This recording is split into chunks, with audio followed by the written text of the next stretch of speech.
time to carefully line up key players like the mortgage guy, credit repair agents, attorneys. And I wanted to provide a seamless service for my participants.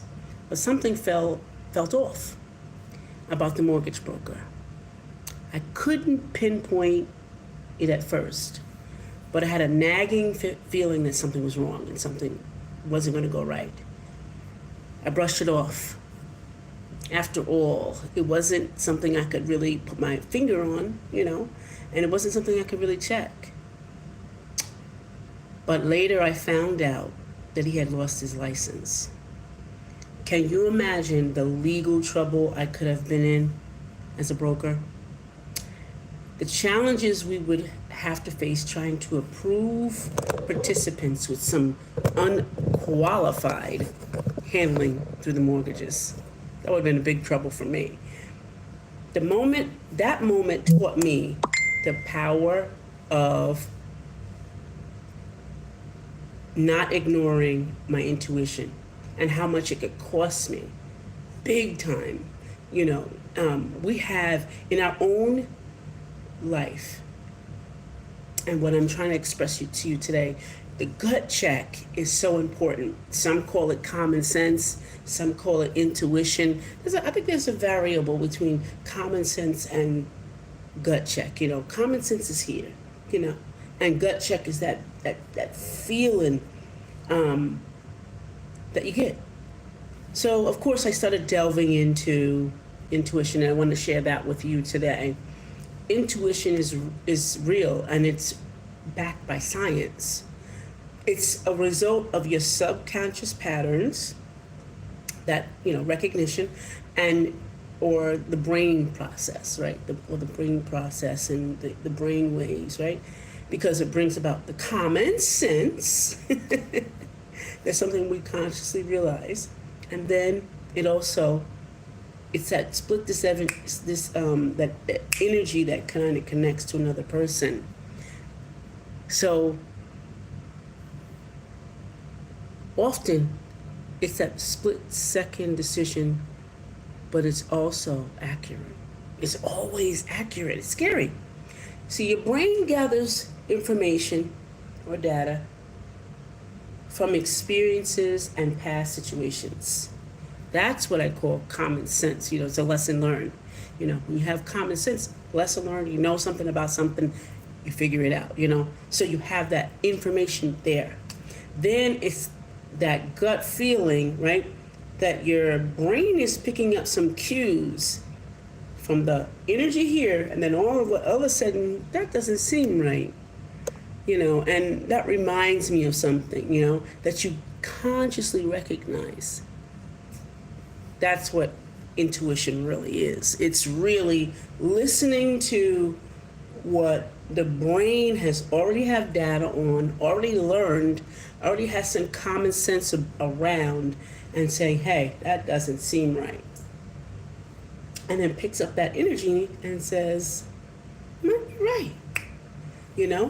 That's why it's always good to have good, and they say about this, the good gut health, because the gut is really the brain of the, it's really kind of connected to the brain.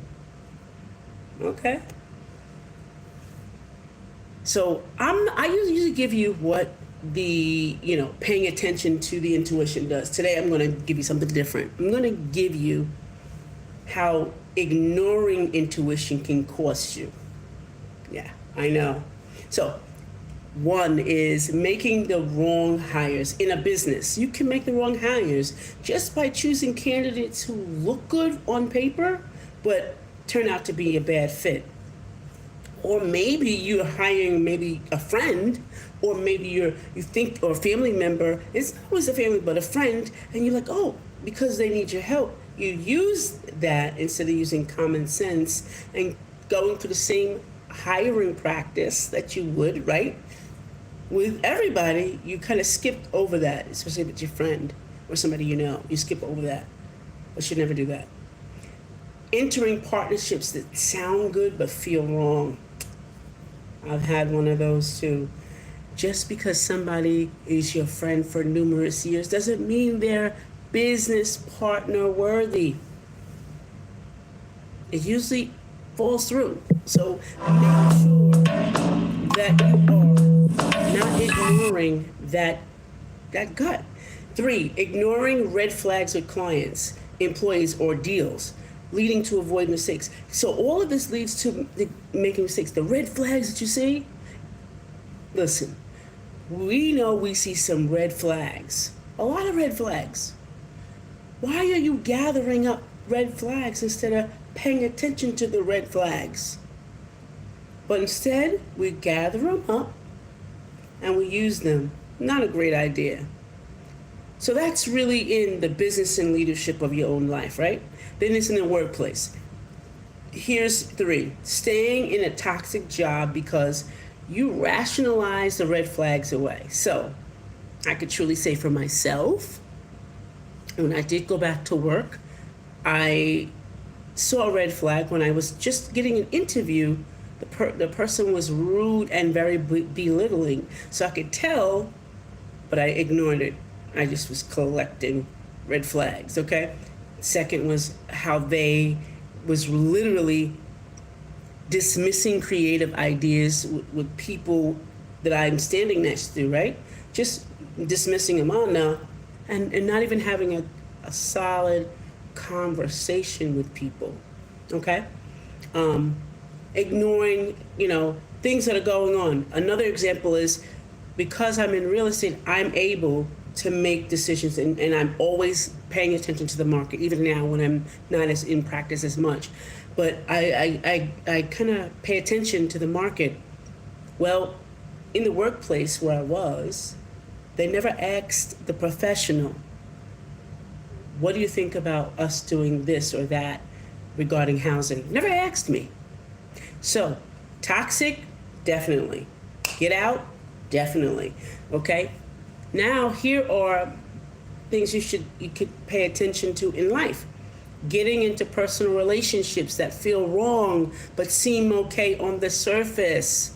There's no feeling like okay.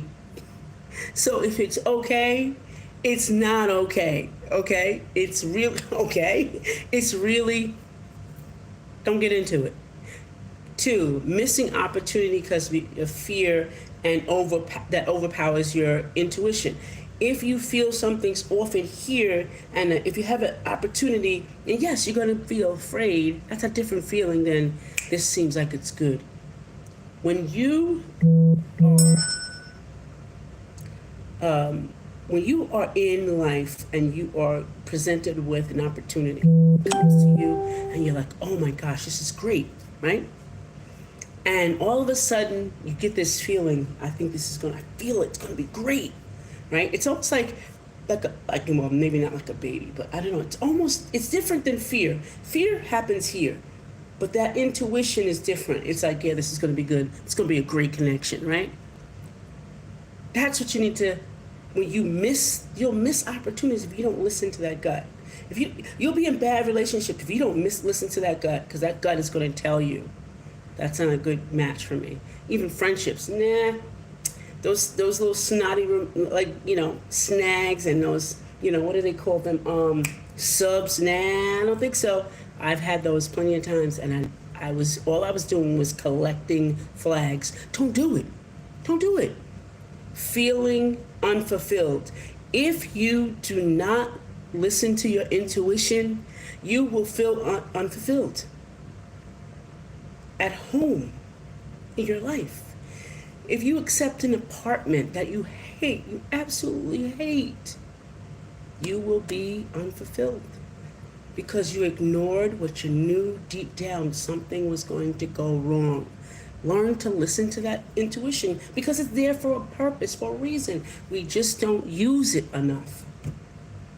So how do you strengthen and trust your intuition? This is beautiful. Listen. How you start to trust your intuition, start trusting yourself. That's number 1, because it's coming from you. So start trusting yourself. Second thing is listen to your body. If your body feels off, if you feel off, when you're around somebody and all of a sudden you feel pain in your neck, you feel stressed out, well, if something feels off, Pause and reevaluate and go the other direction. Quick. Reflect on your past experience. If you've felt this way before, if you've experienced this before, get out of there, get gone. It's a gut feeling. When has your gut been right before? If it's been right before, you ignored it, and now it's doing the same exact thing. Hello. It's time to strengthen that. Slow down. So many times we don't listen to the intuition or don't feel it because we are in a place that we're always moving too fast. Give yourself space to process. For an example, I do not take any phone calls from people who want my opinion on something and I have not had an appointment with them, or they're just calling, they sent me an email and they want to talk to me and see if I want to change my mind. If we don't have an appointment, we're not having a conversation. And I have that on my voicemail. So give yourself space, even if you have to create space to process things, right? Intuition thrives on stillness. I'm not saying you always got to be still, but I'm saying your peace has to be still, okay? You have to be still. Everything that is about you has to be at peace. So learn how to slow down. Practice small decisions. The one I just told you about, me not taking phone calls from people, is a small decision. Why is it small? It will actually start you to test your gut. It'll help you start to test your gut intuition on minor choices, right? Before you apply for big ones. So it will give you practice to be able to make those big decisions. Balance intuition and data. Things that you know, you understand commonsensically, you've experienced before, and then your gut, balance that out. Use intuition to guide you, but support it with logic and research. Okay? That's how you strengthen it. So, let me just recap for you. Your intuition is powerful. It is a tool that can protect you. It can guide you. And it can lead you to a better decisions at all time, in the workplace, in your life, and anywhere else. Okay? So, not trusting your gut can make you lose your time, money, and your peace of mind. But you gotta use it. Strengthen your intuition requires practice. Practice, practice, practice, even on the smallest of decisions. But if you can transform the way you do business and make decisions, if you could transform the way you form relationships and create healthy relationships, you will be much better. You will be able to make healthier decisions. Less mistakes and more logic, more balance. You won't be all willy-nilly, okay? When something doesn't feel right, it usually isn't. Trusting your gut is trusting yourself. Didn't I say that earlier? And that's one of the most powerful things that you can do in your business and your life, is trust you and trust your intuition. I hope I said something that could be helpful to you. Bye for now.